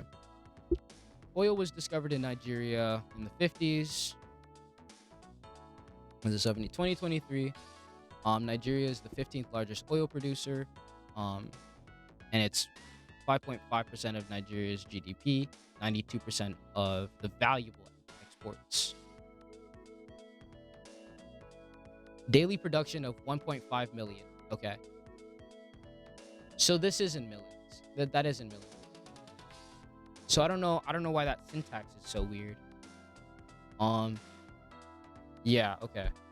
So if that's the case, this is what Nigeria is producing, and it is in fact 1,000, a million, 200 million liters a day, and somehow they can't manage to fulfill their daily needed intake of 55 million liters daily.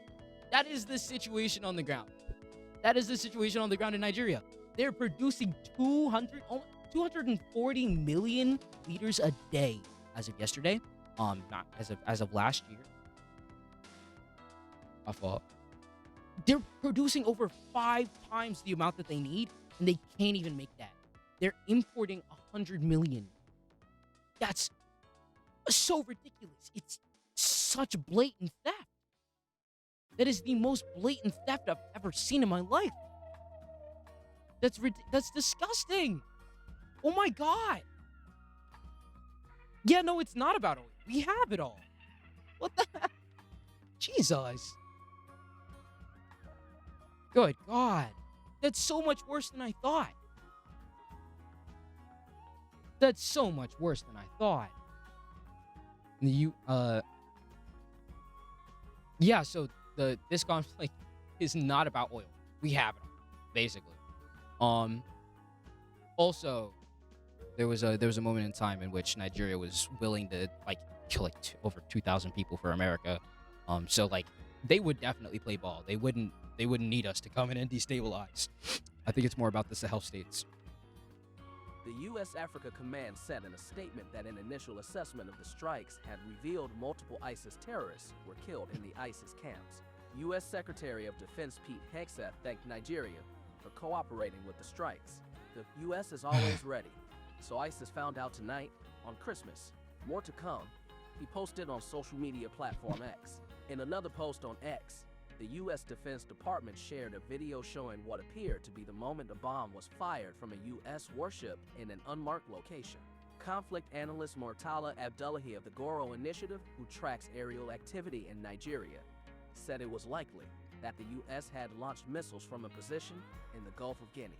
In a statement on Friday morning, Nigeria's Foreign Affairs Ministry confirmed the attacks and said they targeted elements based in the northwest of the country. Okay. Nigerian authorities have vehemently denied allegations of a Christian genocide, as they should, and said that the strikes have been carried out within an international cooperation framework that allows for the sharing of intelligence in coordination with the U.S. and consistent with international laws and mutual respect for the sovereignty and commitments to regional and global security. Yeah, no, it's okay, it's okay. We let them do it. Speaking to Al Jazeera, Minister of Foreign Affairs Youssef Tagar said both parties closely operated in the attack. Actually, I need to call Michael about that. That's ridiculous. That's so unserious.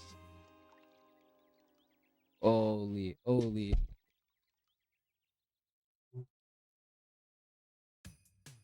Actually, I can't call him on live.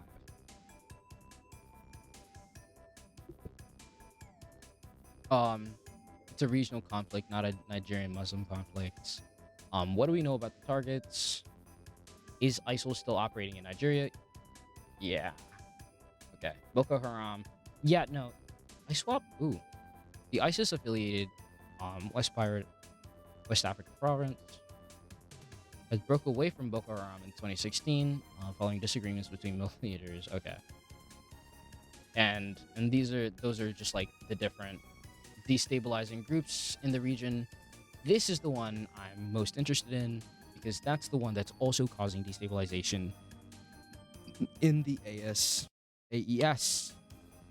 in the Alliance of Sahel States, a newly emerged fraction.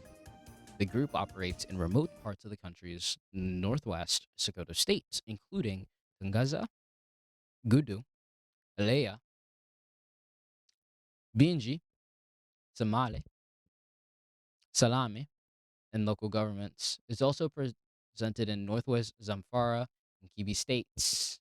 Jabo, which is located in Sokoto, was struck on Tuesday and is known for harboring bandits. But analyst says there's no strong presence of Lakura or any other ISIS cells in the town. Nigeria's officials confirmed the group's existence in 2024 and designated it a terror group in January of that year.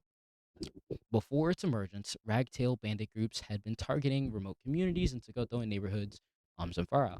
In 2017, local leaders invited armed fighters from Mali and Niger, mostly from the Fulani pastoral ethnic group, to fight bandits as the government presence was failing to deter them. According to the researchers James Barnett, and Vince Foucher, however, some of the fighting some of the arriving fighters were affiliated with the armed groups operating in Niger and Mali, including ISIL and the Sahel province, also known as the Islamic State Greater Sahara. ISIS. By 2018, the fighters have moved on from rescuing victims from bandits to enforcing Islamic law on villages. Dog, how do you become the terrorist?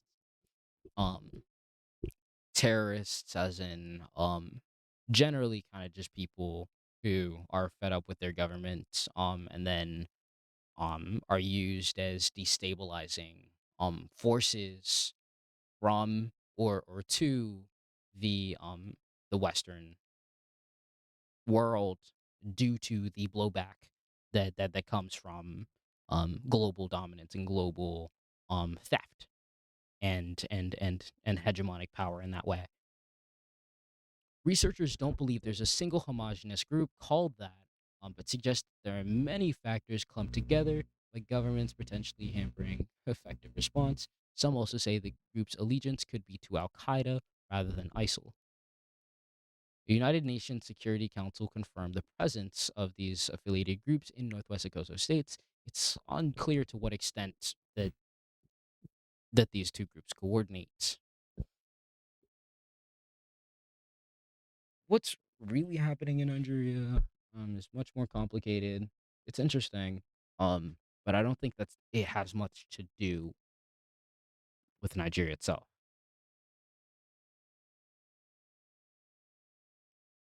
Because the U.S. has cooperated with Nigeria and other Western countries for this reason. The U.S. has cooperated with Nigeria and other West African countries to combat the regional threat of armed groups, mainly through training and weapon sales. This is the first time the U.S. has directly conducted airstrikes in Nigeria. However, during the peak of the Boko Haram crisis, the U.S. intensified training cooperation and supported Nigeria with intelligence, surveillance, and reconnaissance, especially under the Joint Multinational Joint Task Force, MNJTF. The group includes Nigeria, Niger, Chad, Cameroon, and Benin, which are all connected by Lake Chad, and which are all experiencing armed incursions. However, the Joint Task Force has begun to break down. Niger's military government has been at odds with Nigeria since June 2023, when the military there seized power. Niger is also at odds with the U.S. and other Western partners like France. In August 2024, the U.S. military began withdrawing from its important bases in the country, from where it monitored armed groups in the Sahel. And Niger pulled out of the NNF, whatever, that April, and Chad is threatening to also withdraw from. Analysts from the Institute of Security Studies link the coalition's breakdown to increased armed group activities across the region, and additionally, right, the reality that because America's and America's training isn't helping you to get rid of these groups, decide, wait a minute, I think we got this. Okay, maybe the master's tools aren't very helpful in this situation. So I think we're gonna align with other anti-imperialist sources to be able to fight off these groups on our own, so that we can create sovereignty for ourselves, and that we can nationalize our own mines, and that we can profit off of our own mines for the benefit of our peoples. We can nationalize all of these different industries, and that we as Africans no longer have to be pillaged in order to live. And I think that's where I'm going to keep it for now when talking about Africa. I think I've resolved a good amount of my questions. Generally, I'm going to do more research, but like as I can see it now, as I understand it now, this is the nature of the situation is a lot more to do with the AES. Excuse me. As I had said earlier.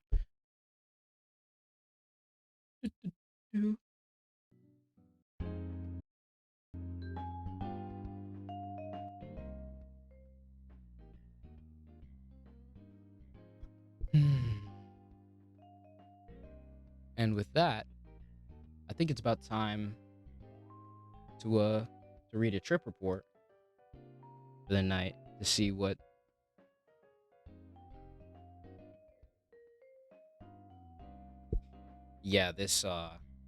these overlays are something else, dog. Yeah. All right.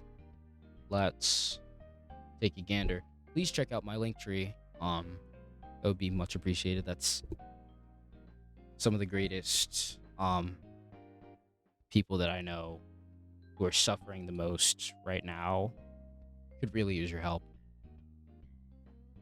Some of the kindest, most sweetest, most loving, most caring people that I know are suffering right now. And their names are Kareem, Abdullah, and Anas. Some of the most enduring and strongest people I know as well. Please, if you can, do what you can. Help where you can.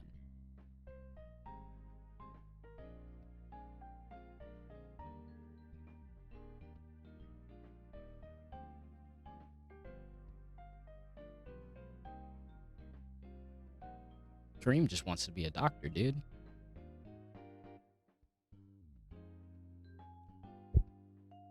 And with that,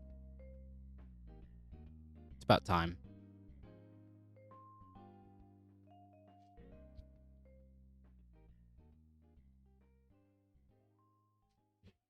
Hmm.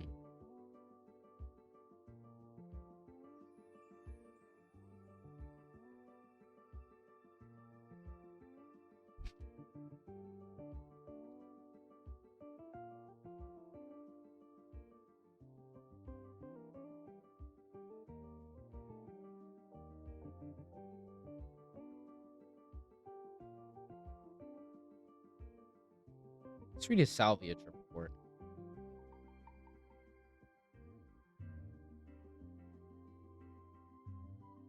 DMT world.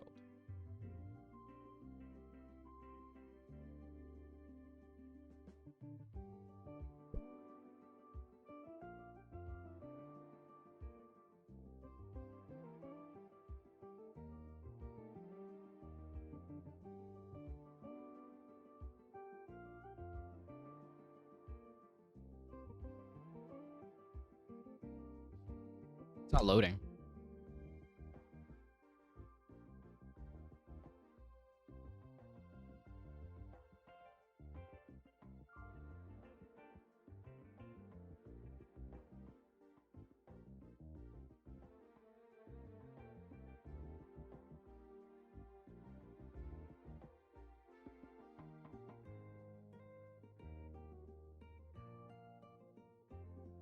Hmm.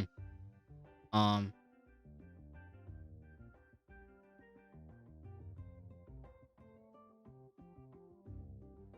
Sure. Trip report. Um.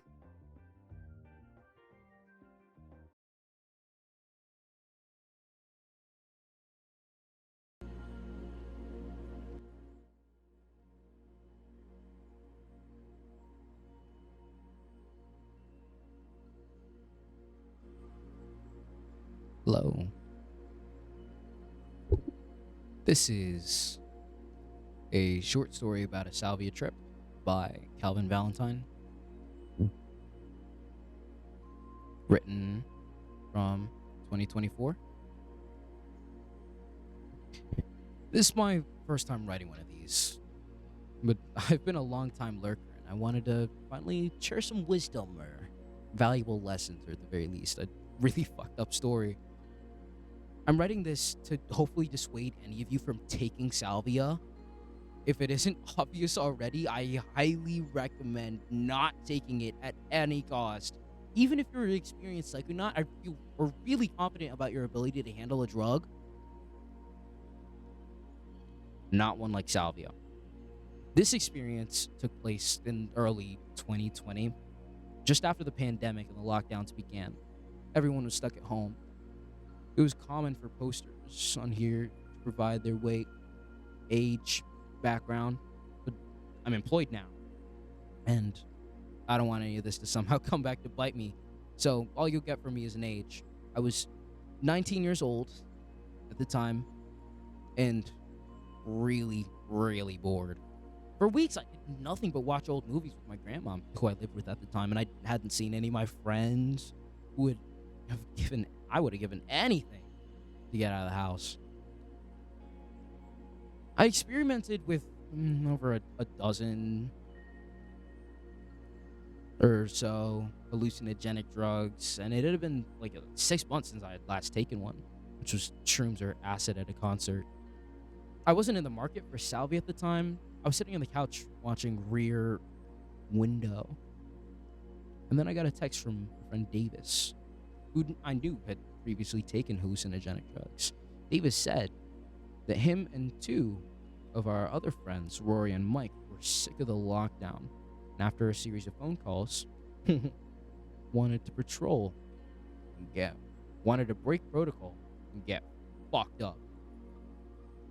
I didn't really care about the pandemic or everyone was supposedly dying, so I texted him back almost immediately and agreed to hang out. We met up later that night at Dave's house, but his parents came downstairs to the basement and kicked us out almost immediately. I remember his dad was wearing a mask and refused to break social distancing rules. We lost all our shit. Super funny. I told Davis we could hang out at my place. So we all got in a car and smoked a blunt on our way over. I tried to cut through all this to get to the trip, but I think the context is necessary here. Anytime I read a trip report on here that skews towards the negative side of things, I always wish the author had given more information about the setting, or like the events leading up to it. Anything to help out the future trippers to understand their own journey. We snuck into my grandma's house through the backyard and went straight to the basement without making a sound. She was maybe like 82 years old at the time. And slept like a rock. We wanted to be polite, and there was a chance she might still be awake. Grandma's basement was pretty big, since it hadn't been renovated since the 70s, and it was very outdated. But it had a charm.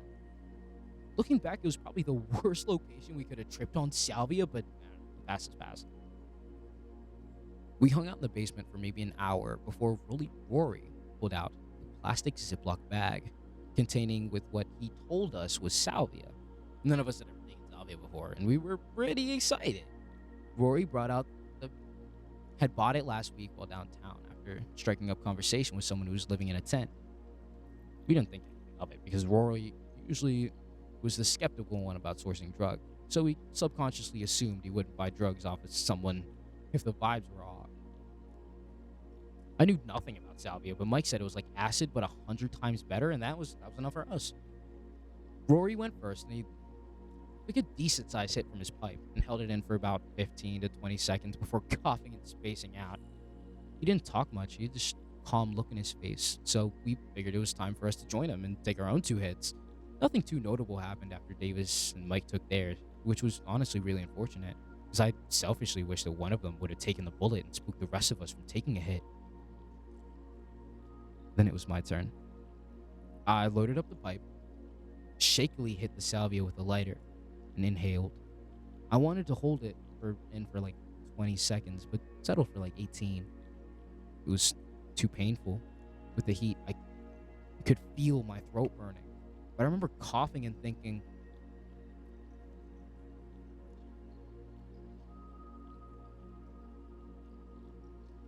I was about to puke. Then immediately feeling this nausea wash away. My vision blurred. Then the room swung like 90 degrees and I melted back into the couch.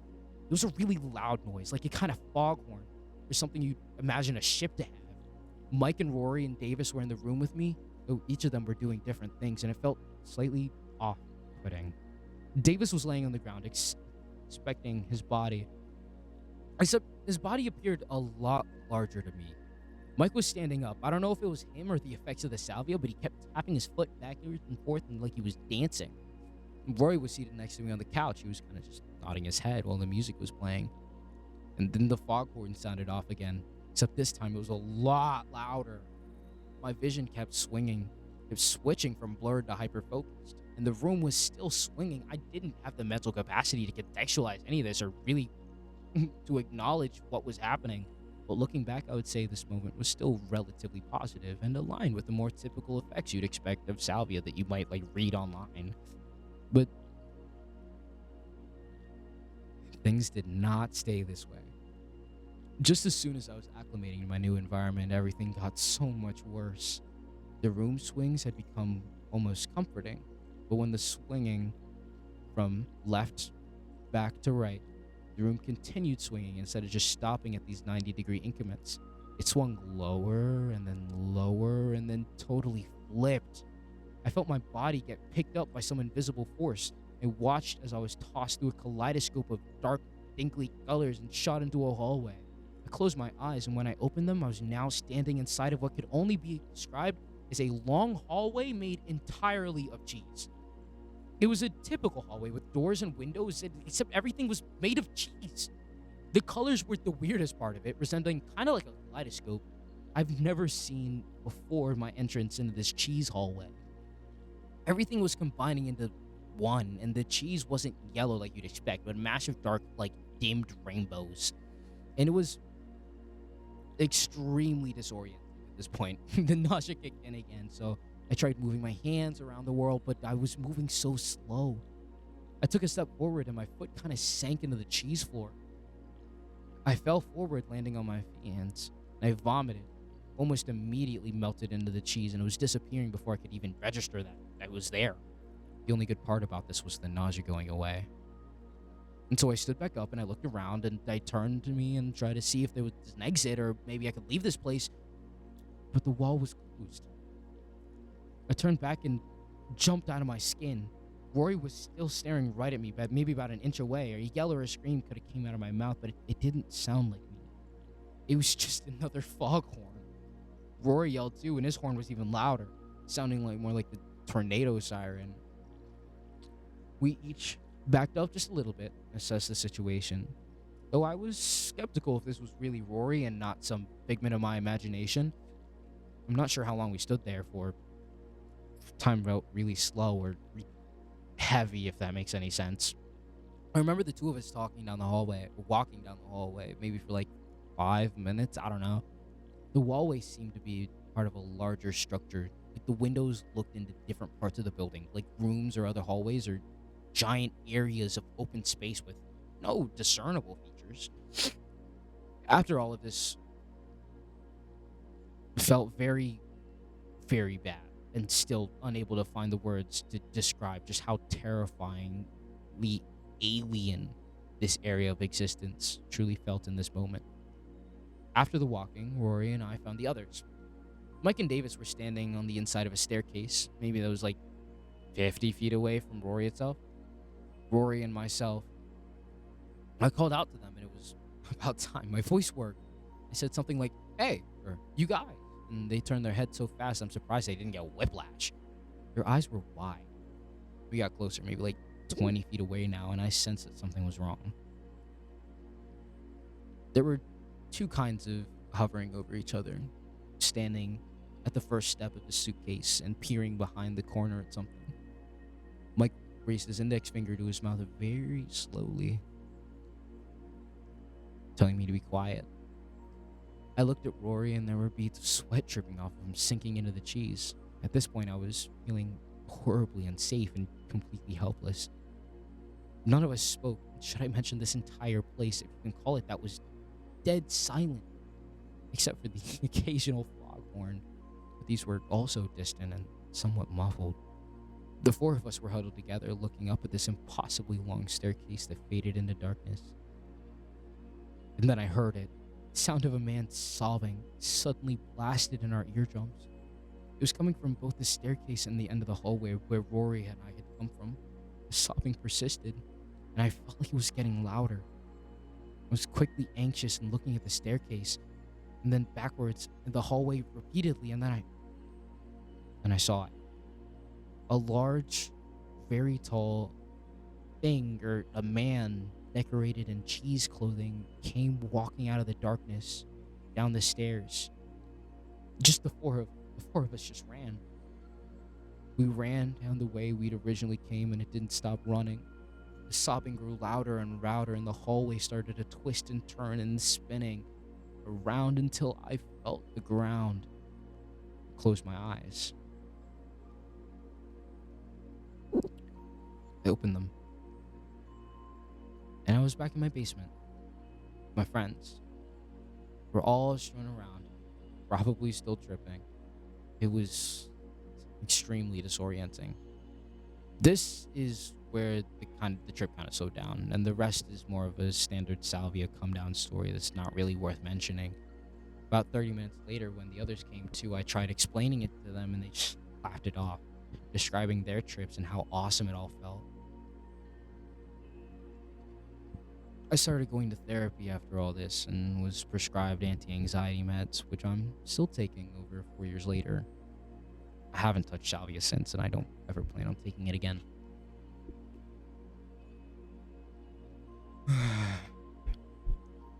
I followed you on Instagram. Can you please give me a follow back? Yes, I will. This is it's a sad story. It's a scary story. Because what in the hell would he have been running from? Anybody, who hasn't taken psychedelia will tell you that what they're running from is yourself, is your imagination, right? Anyone who has given you that experience will tell you it's so real.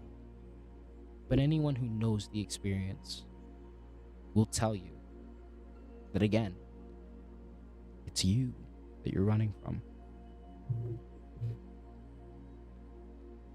I think the anxiety meds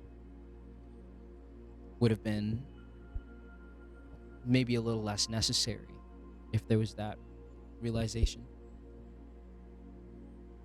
And with that, I think I'm gonna end the live here.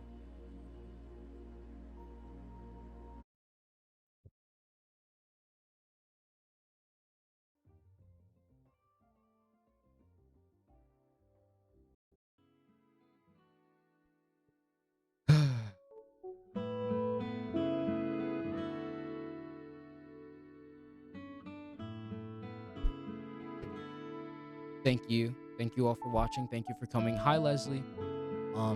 If you can, please check out my link tree. Thank you for being here, for supporting me.